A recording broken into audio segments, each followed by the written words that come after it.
Assalamualaikum warahmatullahi wabarakatuh. Waalaikumsalam. أنصتوا واسمعوا وأطيعوا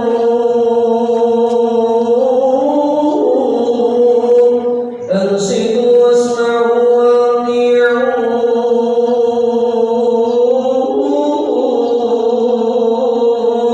أنصتوا لا إله إلا الله محمد رسول الله. اللهم صل وسلم على سيدنا محمد وعلى آل سيدنا محمد. اللهم اغفر للمسلمين والمسلمات والمؤمنين والمؤمنات الأحياء منهم والأموات، واكتب اللهم السلامة والعافية علينا وعلى أمينك الحجاج والغزاة والمسافرين في برك وبحرك من المسلمين من أمة محمد أجمعين. ربنا اغفر لنا ولوالدينا وارحمهم كما ربونا صغارا. ربنا اغفر لنا ولإخواننا الذين سبقونا بالإيمان ولا تجعل في قلوبنا غلا للذين آمنوا ربنا إنك رؤوف رحيم. ربنا آتنا في الدنيا حسنة وفي الآخرة حسنة وقنا عذاب النار. سبحان ربك رب العزة عما يصفون وسلام على المرسلين والحمد لله رب العالمين. السلام عليكم ورحمة الله وبركاته. Allahu Akbar, Allahu Akbar, Allahu Akbar, Allahu Akbar,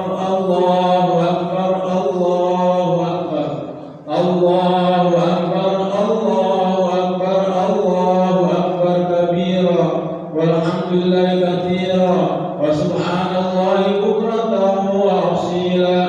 La ilaha illallah wa la na'budu illa iyyah, mukhlisina lahu dina walau karihal kafirun. La ilaha illallah, la ilaha illallah wahdah, sadaqa wa'dah wa nasara 'abdah wa 'azza jullahu wa hazama al-ahzab wahdah. La ilaha illallah, wallahu akbar, Allahu akbar walillahil hamd.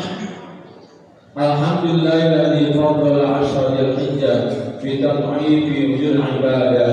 Faman kana kharaja min baitihi ila syara'il udhiyah kana bi kulli khatwatin ashru hasanat wa muhayyan ashru sayyi'at. Asyhadu an la ilaha illallah wahdahu la syarika lah, al-mujidul mu'dimul makhluqat, wa asyhadu anna sayyidana wa nabiyyana Muhammadan abduhu wa rasuluh alladzi rabbaka ummatahu fil udhiyati wal a'mali shalihah. Allahumma shalli wa sallim ala sayyidina wa habibina wa maulana Muhammadin sayyidis sadat wa ala alihi wa ashabihi makhtalafatil ayyam was sa'at. Amma ba'du fa ya ibadallah ittaqullaha ta'ala haqqa tuqatih wa'lamu anna syahrakum hadha syahrun 'azim syara'a fil hajj wal umrah wal udhiyah rahmatan li ibadihil muhibbin fil qurbat fanharuha wa tanimu jami'a fadailiha qabla al-fawat. Qala Allah ta'ala fil Qur'anil Karim a'udzu billahi minasyaitonir rajim. Falamma aslama wa tallahu lil jabin wa nadainahu ayya Ibrahim qad saddaqta ru'ya inna kadzalika najzil muhsinin. Inna hadza lahuwal bala'ul mubin wa fadainahu bi dhibhin 'adzim wa tarakna 'alaihi fil akhirin. Wa qala Nabi sallallahu alaihi wasallam amila ibnu Adam yauman nahri amalan ahabba ila Allah min iraqati damin wa innahu la yaqi yaumal qiyamah bi quruniha wa asfariha wa ashariha wa inna dama la yaqum ila Allah bi makanin qabla an yaqra fil ard fatibu biha nafsa. Masyaallah muslimin wal muslimat, hadirin hadirat jamaah sahabatna Masjid Jami'an Nur yang semuanya dimuliakan oleh Allah Subhanahu wa taala. Alhamdulillah, kita panjatkan dan Allah Subhanahu wa taala atas karunia dan nikmatnya. Selawat dan salam semoga terlimpahkan kepada junjungan kita Nabi besar Muhammad sallallahu alaihi wasallam. Marilah kita senantiasa meningkatkan ketakwaan kepada Allah Subhanahu wa taala dengan sebenar-benarnya takwa, yakni taat dan patuh menjalankan semua perintah Allah dan terus berusaha menjauhi semua larangannya, baik dalam keadaan susah ataupun senang, dalam keadaan lapang ataupun sempit, dan juga dalam keadaan sepi ataupun ramai. Sebab takwa adalah merupakan kewajiban bagi setiap muslim yang tidak boleh ditunda-tunda atau ditahan-tahan, melainkan harus dilaksanakan dengan segera dan terus-menerus selama kita hidup. Masyaallah muslimin jamaah yang dimuliakan oleh Allah Subhanahu wa taala. Tadi malam kita dan seluruh kaum muslimin telah memandangkan takbir, tahmid, tahlil dan tasbih dalam menyongsong dan menyambut datangnya hari yang mulia, hari yang agung, yaitu hari raya Idul Adha atau hari raya Idul Kurban. Allah Subhanahu wa taala telah memenangkan dan mengagungkan hari raya Idul Adha dengan melahirkannya sebagai hari ibadah haji yang mulia. Pada hari ini semua hamba Allah yang menjalankan ibadah haji berkumpul menjadi satu di tanah Mina untuk menyempurnakan ibadah hajinya dan bertakarub pada Allah Subhanahu wa taala atau mendekat diri pada Allah Subhanahu wa taala dengan menyembelih hewan kurban serta merasakan dan mengeraskan suara doa dan juga memuji Allah Subhanahu wa taala. Mereka menghidupkan kembali sunnah Nabi Ibrahim alaihissalam yang penyembelihan hewan kurban di hari tanah suci di Mekah atau di Mina. Sebagaimana kita ketahui bahwa menyembelih hewan kurban disyariatkan oleh Allah Subhanahu wa taala pada hari raya Idul Adha ini adalah untuk mengenang kembali akan peristiwa yang telah terjadi pada Nabi Ibrahim alaihissalam, suatu ujian yang amat sangat berat diberikan oleh Allah Subhanahu wa taala kepada beliau untuk mengetahui seberapa tingkat keyakinan dan keimanannya pada Allah Subhanahu wa taala. Allah telah memberikan wahyu kepadanya agar menyembelih anaknya yang bernama Ismail, putra yang sangat disayangi dan menjadi buah hati belahan jiwa. Selama ini ternyata harus disembelih dengan tangannya sendiri. Betapa pilu rasa hatinya bila teringat akan perintah penyembelihan terhadap anaknya ini. Namun apa mau dikata, apa boleh buat, kecintaan kepada Allah Subhanahu wa taala tidak boleh dikalahkan dengan kecintaan kepada anak. Perintah Allah Subhanahu wa taala untuk menyembelih anaknya harus dilaksanakan meskipun dengan hati yang amat berat. Allahu Akbar, Allahu Akbar, Allahu Akbar lillahilham. Ismail kemudian dipanggil dan diberitahu mengenai perintah Allah SWT tersebut. Ternyata Nabi Ismail bukannya merasa susah ataupun gelisah ataupun khawatir, melainkan justru bersemangat mendorong ayahnya untuk melaksanakan apa yang diperintahkan oleh Allah Subhanahu wa taala. Di sini Nabi Ismail telah pasrah, menyerahkan semua yang bakal terjadi atas dirinya kepada Allah Subhanahu wa taala. Begitu juga Nabi Ibrahim alaihissalam akhirnya menjadi mantap dan ikhlas semurni-murninya melaksanakan perintah Allah cipta terciptanya. Sebagaimana Allah Subhanahu wa taala berfirman dalam surat As-Saffat ayat 102, A'udzubillahi minasyaitonir rajim. Qala ya bunayya inni ara fil manam anni adbahuka fanzur madza tara. Qala ya abati if'al ma tu'mar satajiduni insyaallahu minas sabirin. Nabi Ibrahim berkata kepada hai anakku, sesungguhnya aku melihat dalam mimpiku bahwa aku menyembelihmu, maka pikirkanlah apa pendapatmu. Lalu Ismail menjawab, wahai ayahku, wahai bapakku, kerjakanlah apa yang diperintahkan kepadamu. Insya Allah kamu akan mendapatiku termasuk orang-orang yang sabar. Masyaallah muslimin wal muslimat jamaah sekalian, Majami An-Nur yang dimuliakan Allah Subhanahu wa taala.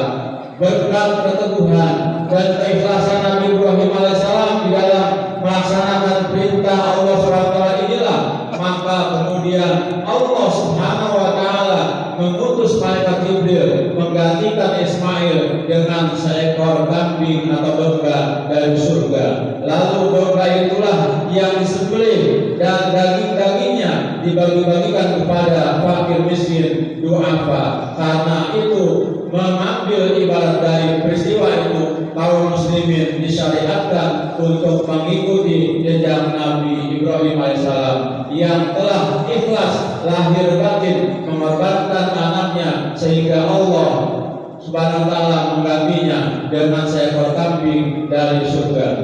Kini hari raya Idul Adha telah tiba, maka bagi kaum muslimin yang telah puasa ataupun sanggup dan mampu untuk menyembelih hewan kurban, hendaklah dilaksanakannya tanpa ragu-ragu sedikit pun sebagai usaha untuk mendekatkan diri kepada Allah Subhanahu wa taala.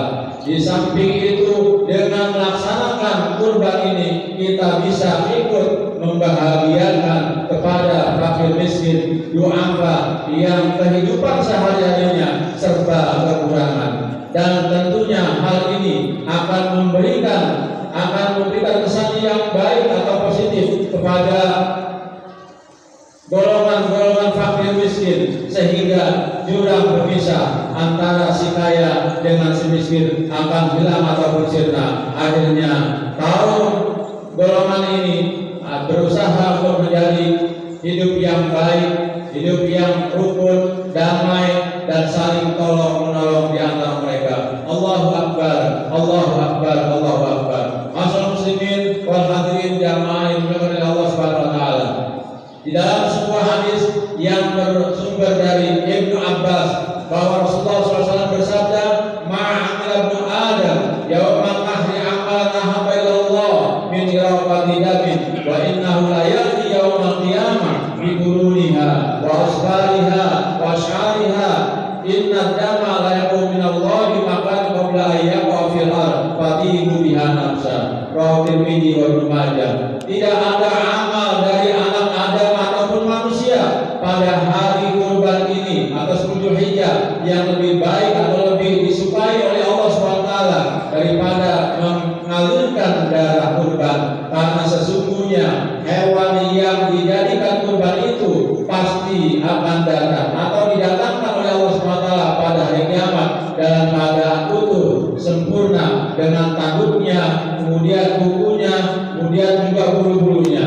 Dan sesungguhnya darah itu akan jatuh ke tempat pahala yang telah disediakan oleh Allah SWT sebelum jatuh ke bumi. Maka dari itu kerjakanlah ibadah kurban ini dengan baik, dengan ikhlas semata-mata karena Allah Subhanahu wa taala.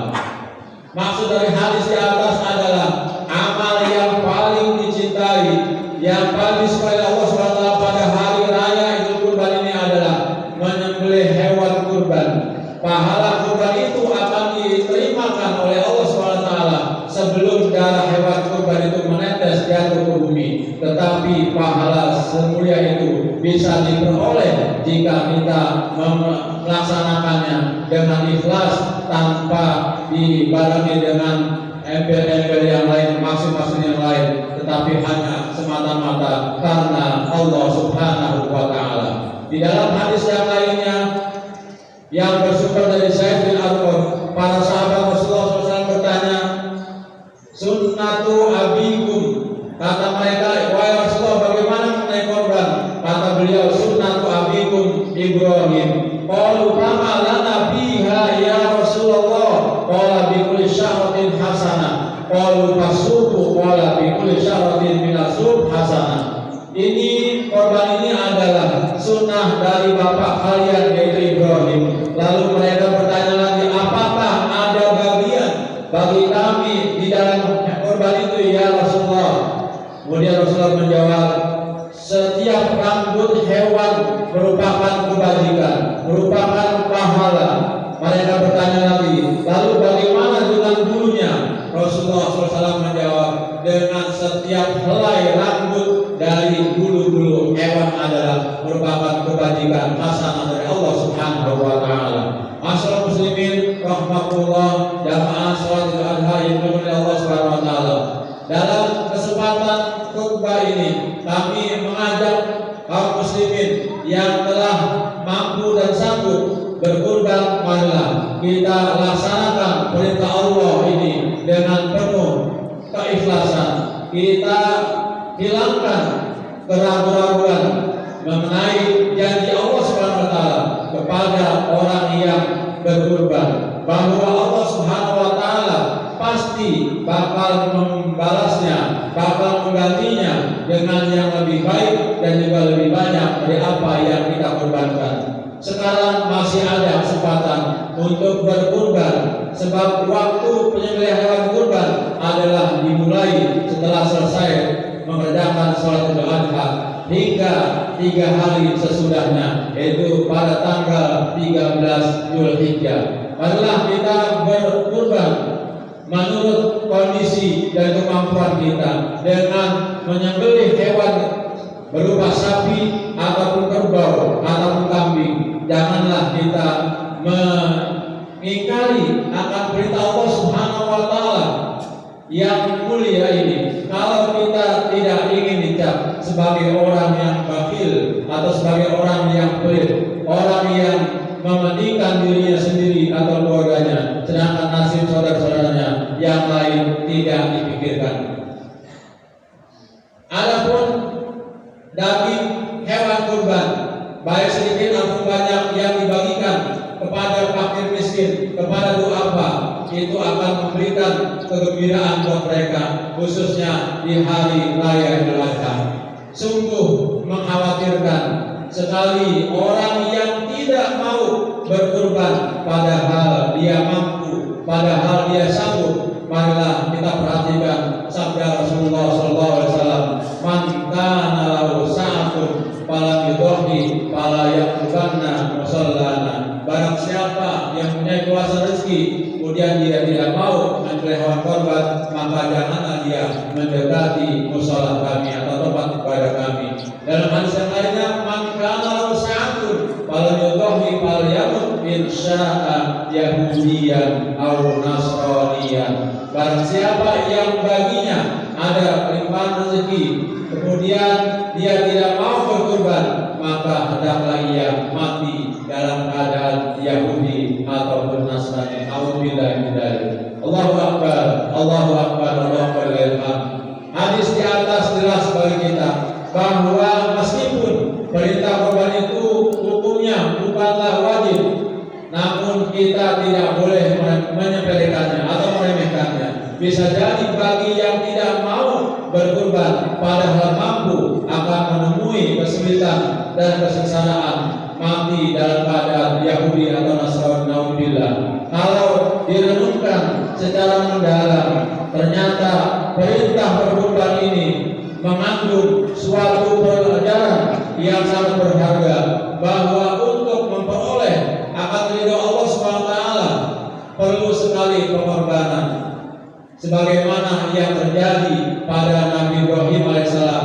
Beliau memperoleh kedudukan yang begitu mulia dan tinggi di sisi Allah Subhanahu wa Ta'ala lantaran keikhlasannya mengorbankan anak kesayangannya yang bernama Ismail, yaitu untuk disembelih.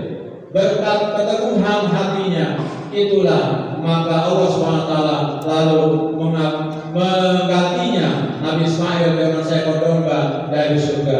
Begitu juga dengan kita sekarang ini, jika ingin memperoleh ridho Allah SWT dengan menghasilkan cita-cita yang mulia dan luhur serta memperoleh kejayaan, kesuksesan dalam kehidupan kita, tentunya kita harus benar-benar mau berkorban, mengeluarkan harta benda kita, mengeluarkan uang kita, tenaga kita, pikiran kita, waktu kita, bahkan juga sekalipun nyawa. Kita tidak mungkin bisa menunaikan ibadah haji seperti saudara-saudara kita yang sekarang berada di Mekah jika kita tidak berani mengorbankan harta benda atau uang atau juga meninggalkan keluarga rumah tangga supaya dapat melaksanakan ibadah haji. Kita tidak mungkin dihormati oleh masyarakat jika kita tidak berani mengorbankan tenaga, pikiran, dan waktu untuk meladeni mereka dalam seharian seperti yang telah banyak dilaksanakan dan dicontohkan oleh para ulama, para guru, dan para kiai kita. Masyarakat Raya Bangka, terutama para tetangga Masjid Jami An-Nur, tidak mungkin akan dapat membangun masjid raya ini kalau masyarakatnya, orang-orang kayanya tidak berani mengeluarkan isi kantongnya, isi dompetnya untuk diariahkan, untuk diinfakkan, untuk disedekahkan buat masjid ini. Masjid inilah dengan kemurahan dari Bapak, kedermawan dari Bapak, alhamdulillah, dengan apa yang Bapak buatkan, Bapak infakkan, Bapak sedekahkan dengan ikhlas, maka berdirilah masjid yang megah ini di Kaliabang Nangga. Mudah-mudahan apa yang Bapak buatkan untuk pembangunan masjid ini semuanya besar kecilnya diganti oleh Allah Subhanahu wa taala dengan yang lebih banyak, dengan yang lebih baik dari apa yang Bapak buatkan. Dan tentunya begitu juga kita sebagai kepala rumah tangga yang dikaruniai oleh Allah SWT akan anak-anak. Bagaimana mungkin anak kita akan menjadi anak yang baik, akan menjadi anak yang soleh, akan menjadi anak yang pintar, kemudian mendapatkan gelar sarjana S1, S2 dan seterusnya, apabila orang tuanya tidak berani mengeluarkan biaya untuk pendidikan anak-anaknya. Karena itu maka kita tentunya dalam hidup ini selalu dituntut oleh Allah Subhanahu wa taala untuk berani berkorban, baik harta, benda, waktu, dan lain-lainnya agar kita mendapatkan ridho Allah Subhanahu wa taala. Selanjutnya, Bapak-bapak yang dimuliakan oleh Allah Subhanahu wa taala, Masjid Jami An-Nur yang megah ini tidak akan syiar, tidak akan ramai kalau bapak-bapak pertama masjid tidak akan datang kemari untuk melaksanakan sholat 5 waktu berjamaah. Sebab orang-orang yang melaksanakan sholat 5 waktu berjamaah, menyediakan waktunya, mau melangkahkan kakinya untuk melaksanakan sholat berjamaah, maka pahalanya dibalas oleh Allah seperti pahala ibadah haji dan juga pahala ibadah umroh. Oleh karena itu pertama masjid berkah supaya masjid hidup tiap hari ramai dengan jamaah sholat 5 waktunya, maka sama-sama meluangkan waktu untuk datang masjid sholat berjamaah. Oleh karena itu, bapak-bapak jamaah yang dimuliakan Allah SWT, dengan khutbah yang disampaikan pada kesempatan yang ini, mudah-mudahan kita dapat mengambil hikmahnya supaya kita dalam hidup ini tetap diperlukan untuk berjuang, diperlukan untuk berkorban agar hidup kita senantiasa manfaat dunia dan akhirat. Semoga apa yang kita laksanakan, baik ibadah kita, haji kita, berkorban kita, jariah kita, sedekah kita, semuanya diterima oleh Allah Subhanahu wa taala. Amin ya rabbal alamin ya musabbir. Ja'alallahu wa iyyakum minal a'idin al-faizin as-sa'ilin al-ghanimin al-maqbulin wa adkhalana wa iyyakum fi siratil sholihin. billahi minasyaitonir rajim. Inna a'tainakal kautsar fasholli li rabbika wanhar. Inna syani'aka huwal abtar. Wa rabbikfir warham wa anta khairur rahimin wa khairur ghafirin. Astaghfirullahaladzim, astaghfirullahaladzim, astaghfirullahaladzim min kulli dhanbin 'azim wa atubu ilayhi tawbatan nasuha, tawbatan nasuha, nasuha. Allahumma salli wa sallim ala sayyidina Muhammadin wa ala ali sayyidina Muhammad. Allahu akbar, Allahu akbar, Allahu akbar, Allahu akbar, Allahu akbar. Allahu akbar kabira wa hamdan katsira subhanallahi wa ta'ala. La ilaha illallah wallahu akbar, Allahu akbar la ilaha. Alhamdulillahi ala ihsani wa syukru lahu ala taufiqi wa amtinani. Asyhadu an la ilaha illallah wa la syarika lah ta'ziman li sya'ni wa asyhadu anna Muhammadan abduhu wa rasuluhu hada ila ridwani. Allahumma shalli wa sallim ala abdika wa rasulika sayyidina Muhammadin wa ala alihi wa ashabihi. Amma ba'du ayuhan nas, ittaqullah fi ma amar wa tahu an nahi wa radallahu anil khulafa'ir rasyidin al-mahdiyyin sa'adatina Abi Bakr wa Umar Utsman wa Ali wa an baqiyati sahabati wa tabi'in wa tabi'in bi ihsan ila yaumil. Amma ba'du. Allahumma fir lil muslimina wal muslimat wal mu'minina wal mu'minat al ahya'i minhum wal amwat. Rabbana zalamna anfusana wa illam taghfir lana wa tarhamna lanakunanna minal khasirin. Wa tub 'alaina innaka antat tawwabur rahim. Wa ighfir lana wa ikhwanina alladziina sabaquna bil iman. La taj'al fi qulubina ghillan lil ladzina amanu rabbana innaka ra'ufur rahim. Allahumma nawwir qulubana bi nuri hidayatil